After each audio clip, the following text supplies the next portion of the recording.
ଆମ ଜାଗା ଭାରି ବଢ଼ିଆ। ଦେବ ଉଚ୍ଚ ଭୋ ଦେବ ଦେବ ବେଦପତି ଦିଗେ ଦିଶନ୍ତି ଭୟାକୃତି ଏ ଘୋର ଅନ୍ଧକାର ଯେଣୁ ଆମ୍ଭେ ତ ଭଲେ ନ ପ୍ରମାଣୁ କୁଶଳ ନୋହେ ସଂସାର ଅଦ୍ଭୁତ ଘୋର ଅନ୍ଧକାର ଏ କଥା ତୁମ୍ଭକୁ ଗୋଚର କି ଅଗୋଚର ବା ତୁମ୍ଭର ଏ କାଳ ମହିମା କେ ଜାଣେ ଆଗମ ନିଗମ ପ୍ରମାଣେ ହେ ଦେବ ଦେବ ଜଗତ୍ଧାତ ଆମ୍ଭେ ସକଳେ ତୋର ଭୃତ୍ୟ ସଂସାରେ ଯେତେ ଭୂତ ଦେହି ତୁ ପରାତ୍ପର ଭାବଗ୍ରାହୀ ଗୃହୀତ ରଜଗୁଣେ ଦେଇ ତୋ ରୂପ ନ ଜାଣନ୍ତି କେହି ଅନନ୍ୟ ଭାବେ ଆତ୍ମା ଭାବେ ଯେ ପ୍ରାଣୀ ତୋ ଚରଣ ସେବେ ତାର ଶୁଭଲେଶ ନାହିଁ ସତ ସତ ପର ତୁହି ନିର୍ଜନେ ବସି ଯୋଗୀ ଜନେ ନିଶ୍ଚଳ ଚିତ୍ତେ ଯୋଗ ଧ୍ୟାନେ ମନ ପବନ ହୃଦେ ରୁନ୍ଧି ଇନ୍ଦ୍ରିୟ ସମୂହ ନିରୋଧି ତୋର ପ୍ରସାଦ ଯେ ଲଭନ୍ତି ତାହାଙ୍କ ନାହିଁ ଭୟ ଭ୍ରାନ୍ତି ଯାର ବଚନେ ପ୍ରଜାଗଣେ ଭାବେ ସେବନ୍ତି ଅନୁକ୍ଷଣେ ତରନ୍ତି ଭବ ଭୟ ତ୍ରାସ ତୁ ନାଥ ଅନାଦି ପୁରୁଷ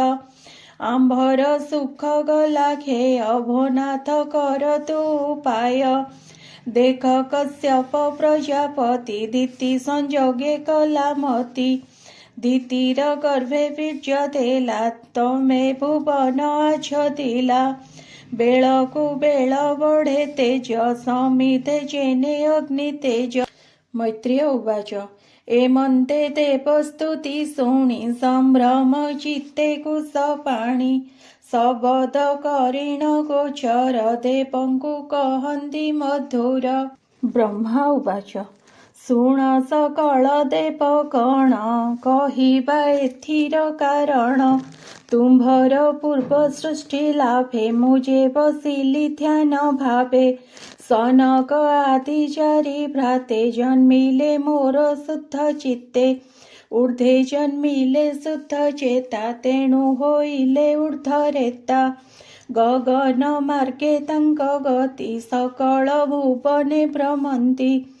ବିଗତ ସ୍ପୃହା ତାଙ୍କ ଶିକ୍ଷା ନିତ୍ୟେ ପରମହଂସ ଦୀକ୍ଷା ଧୂଳି ଧୂସର ଦିଗମ୍ବର ନିତ୍ୟ ନିର୍ବିଷୟ ଗୋଚର ସେ ମୁନି ଗଣେ ଏକ ଦିନେ ମିଳିଲେ ବିଷ୍ଣୁର ଭୁବନେ ଯେ ନାମ ବୈକୁଣ୍ଠ ବିଦିତ ସର୍ବଦେବତା ନମସ୍କୃତ ଯହିଁ ପୁରୁଷେ ମହାସୁଖେ ବସନ୍ତି ବିଷ୍ଣୁର ସମ୍ମୁଖେ ସର୍ବେ ଦିଶନ୍ତି ବିଷ୍ଣୁମୟେ ବିନାଶ ନାହିଁ କାଳ ଭୟେ ନିମିତ୍ତ ନିମିତ୍ତ ଆଚରେ ହରିଙ୍କି ଭଜନ୍ତି ବେଭାରେ ଆଦି ପୁରୁଷ ଯହିଁ ହରି ବସନ୍ତି ଧର୍ମ ରୂପ ଧରି ସର୍ବଗୋଚର ଦୃଷ୍ଟି ମାତ୍ରେ ବିଶ୍ୱ ସଂସାରେ ଅବିରତେ ନିର୍ମଳ ସତ୍ୟ ମୂର୍ତ୍ତି ବହି ସୁଖେ ଅଛନ୍ତି ଯହି ରହି ଯହିଁ କୈବଲ୍ୟ ନାମେ ବନ ବିରାଜେ କଳ୍ପଦ୍ରୁମ ମାନ ସକଳ ଋତୁ ଯହିଁ ବସେ କୈବଲ ମୂର୍ତ୍ତିମନ୍ତ କିସେ ଯହିଁ ବିମାନେ ସତ ସତେ ଦିବ୍ୟ କାମିନୀ ଯୁଦ୍ଧ ଯୁଦ୍ଧେ ବିଷ୍ଣୁ ମହିମା ଗୁଣ ଗାନ୍ତି କୋଟି ଶଶାଙ୍କ ରୂପ କାନ୍ତି ବିକାଶ ପୁଷ୍ପ ଜଳାଶଏ ମଧୁ ମାଧବୀ ଗନ୍ଧ ବହେ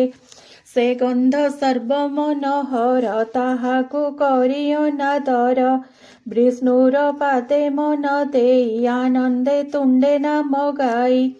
କୋକିଳ ପରାବତ ହଂସ ଡାହୁକ ତିତିରି ସାରସ ଚକ୍ରବାକ ଯେ ବରହୀଣ ସୁସ୍ୱର ନାଦେ ଅନୁକ୍ଷଣ ସର୍ବେ ଗାୟନ୍ତି ହରି କଥା ଯେ ଭାବେ ଖଣ୍ଡେ ଭବ ବ୍ୟଥା ମନ୍ଦାର କୁରୁବକ କୁନ୍ଦ ଉତ୍ପଳ ଚମ୍ପକ କୁମଦ ପୁନାଗ ନାଗ ପାରିଜାତ ତୁଳସୀ ବନ ସୁଲଳିତ ନାନା କୁସୁମ ପରିମଳ ସୁଗନ୍ଧ ସମୀର ଶୀତଳ ମର୍କତ ବୈତୁର୍ଯ୍ୟ ହେମ ସହସ୍ର ସହସ୍ର ବିମାନ ପ୍ରମାଣ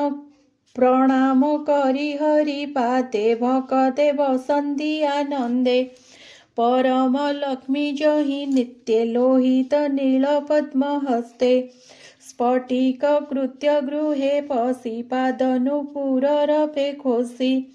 सुवर्ण स्तंभ गृह मध्ये विराजे भुवन आनन्दे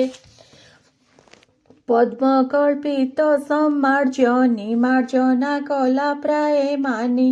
जहिरे लक्ष्मी कुतूहले सकल परिचारी मेले गोविंद अनुग्रह आसे श्रवणे तुलसीर वासे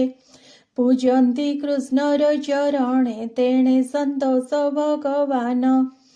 सेवने बाम्फी पुष्करिणी तीरे दुर्गम घाट श्रेणी से शुद्ध जले मुख चाहि विष्णु चुंबन मने बही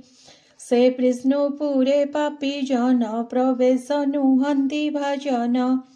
जे अर्थे कामरति करे गोविंद कथा न सुमरे दुष्कृति संगे जे रमन्ति नरक मार्गे से गमन्ति से काहीं पशिबे से पूरे नरके पड़न्ति निर्भरे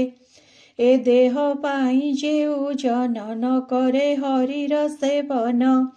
ए अति दुख ही विदित से विष्णु माया विमोहित जे जोग मार्गे अनुवादे कोठर तप कर्म साधे मन पवन हृदय छन्दी चंचल इंद्रिय निरोधी जेबे गोविंद भाव नाही से पूरे पशिबे से काहीं विष्णुर माया बळे जड़ी जन्म मरणे थन्ति पड़ी मोआदि तेपे चरणे भले खटन्ति अनुक्षणे नमन्ति कृत्य प्राय होई पादे खटन्ति बळि देई विष्णुर जस गुण गाथा नित्य करन्ति मने चिंता आनंदे अश्रु बहे नेत्रे रोमः रस सर्वगात्रे हरि भगति भावे करी करुण्य हिंसा परिहरि सेमाने जानती आंभ ऊर्ध्वे सुखे वसन्ति विष्णु पदे एमन्ते विष्णुर भुवने पशिले मोहर नंदने देखिले अपूर्व भुवन जगत गुरुर जे स्थान विविध श्रेष्ठ देव माने विमाने दीप्त ए भुवने जहि पुराण इतिहास आगम निगम प्रकाश।